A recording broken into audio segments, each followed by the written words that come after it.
Starmer getting called, I mean, I'm going to have to use the word here, forgive me, Father, for the profanity. This is 7,000 England fans calling Keir Starmer a bearing in mind in my country that's not considered that rude. Last night, an anatomical word, which I can't use on Sunday morning. I can't use it. I can't say it. I can't look at it. I can't smell it. I can't touch it. I can't do a draw. In a moment of raw political expression, thousands of England football fans voiced their frustrations with Labour Party leader Keir Starmer, chanting a vulgarity, the C word, at a match. While some may dismiss it as an act of crude hooliganism, what the chant really underscores is a deeper malaise within the Labour Party, a disillusionment that has been simmering for years. This was not just a moment of insult. It was a collective outcry from the very people Labour once represented.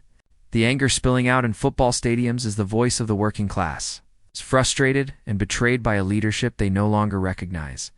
In a nation where public discourse is heavily sanitized, football stadiums have historically remained one of the last bastions of unfiltered, raw expression. As such, when these fans erupted in a chant, calling Starmer the C word, it signaled more than just a passing insult.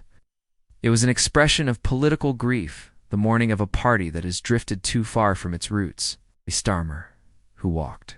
The fact that so many Labour MPs say they can't work with Jeremy Corbyn, does that worry you? Let's hope he gets rid of him. Let's hope he gets rid of him when he gets voted in as leader and they get deselected and some people who support him get put in. All these people in the Parliamentary Labour Party are worried about are their tickets being thrown off the gravy train. Yeah. They can get kicked off the gravy train. He's got the backing of all of his members and somehow that should be enough. Okay, but I mean they presumably don't think he can win an election, that's what they're worried about. He can win an election, definitely, because he's got all of us behind him. In promising unity and reform, instead, delivered what many saw as a corporate coup dressed up as leadership. Under his stewardship, the Labour Party seems less like a movement and more like a PR machine. All polished on the surface, but hollow at its core, for those on the ground. The Labour Party's transformation has been nothing short of a betrayal. Starmer's rise to power was marked by promises of a revitalized Labour. Yet instead of reigniting the party's grassroots energy, he has systematically hollowed it out. Starmer's leadership has lacked the fire, the fight, and the passion that once fueled Labour's identity. What remains is a sterile form of politics, one built on focus groups and calculated slogans. Devoid of any real connection to the people the party was supposed to represent, the C-word chant at the football match was not. Just a crude jibe aimed at Starmer. It was a political funeral. The working-class fans who led the chant were not just mocking Starmer's failure to connect with them, they were expressing a deeper frustration with the entire political class. Starmer may want to present himself as the person to lead the country, but his inability to truly understand or empathize with the people he's attempting to lead is glaringly obvious. His speeches are devoid of the energy that once defined Labour politics. Instead of rallying the people with passionate, heartfelt speeches, he talks in the cold, clinical language of the corporate world. His approach to leadership is not one of connection, but of calculation. And it shows. This disconnect between Starmer and the voters he's meant to represent is emblematic of a larger problem within the Labour Party, the party's former energy fueled by young voters. Powerful unions and a grassroots network has been replaced with a cold corporate approach that has alienated many. Even within the party, many members express frustration with Starmer's leadership. For instance, some Labour MPs have openly stated they cannot work with him, citing his lack of authenticity and his failure to deliver on promises. What they fear, more than anything, is being cut off from their positions of influence, an issue that highlights how far Labour's priorities have shifted from the concerns of ordinary citizens. Starmer's leadership has turned the Labour Party from a symbol of working-class advocacy to a machine that caters more to media strategies and corporate interests. The chants from the football fans, crude as they were, symbolize a rejection of that shift. The party that once spoke for the disenfranchised has been replaced by one that seems more attuned to the concerns of elites.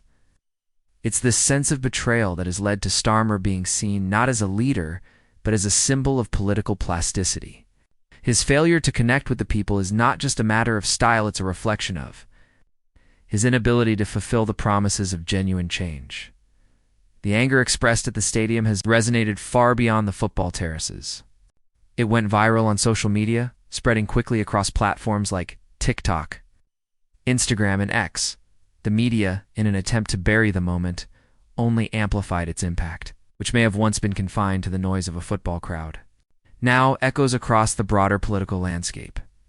And this amplification is a clear signal that the public is done being polite, done with the sanitized, scripted politicians who fail to deliver on their promises. Keir Starmer's leadership, which once promised stability and a new direction for the Labour Party, now looks increasingly fragile. His approach, focused on appeasing the media and controlling the narrative, has failed to inspire the passion and trust needed to rebuild the party. Instead, his style of politics has created a void and emotional vacuum where frustration has boiled over. People are no longer simply upset with Starmer's policies or his inability to implement them. They are disillusioned with the very idea of his leadership. The C-word chant, crude as it was not just a moment of protest. It was a warning shot that Starmer's leadership is crumbling under the weight of its own hypocrisy. The public's frustration with Starmer and the Labour Party is not just a matter of political ideology. It has become a matter of authenticity. The public wants real change, real leadership, not carefully curated political messages that fail to address the pressing issues of the day. And in this context, the Labour Party's attempt to present itself as an opposition force has become increasingly fickle. When the public chants the C-word, they are not simply calling out a politician, they are rejecting a whole way of doing politics. They are rejecting the sterile, media-driven politics that has dominated the political landscape for far too long. The C-word chant is, in many ways, a symptom of a larger crisis in British politics. The country is in a state of significant decline and disorientation, and people are no longer willing to sit quietly and accept the status quo.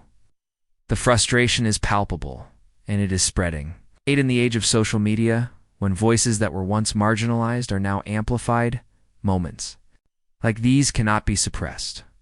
The chant, a crude form of protest, is the public's way of saying enough is enough. The frustration with Starmer is not just about policy, it's about a deeper sense of betrayal, of promises broken, and of a political system that no longer represents the people it was designed to serve. In the end, the C-word chant isn't about a particular insult. It is about the collapse of trust. It is about the people who feel left behind by a political system that has stopped listening to them. And as this chant spreads, it becomes clear the public is no longer willing to accept business as usual. It's time for real change, and that change will come from those who are tired of the plastic politics of men like Keir Starmer. The only question left is, how long will it take before the political class realizes that the game has changed?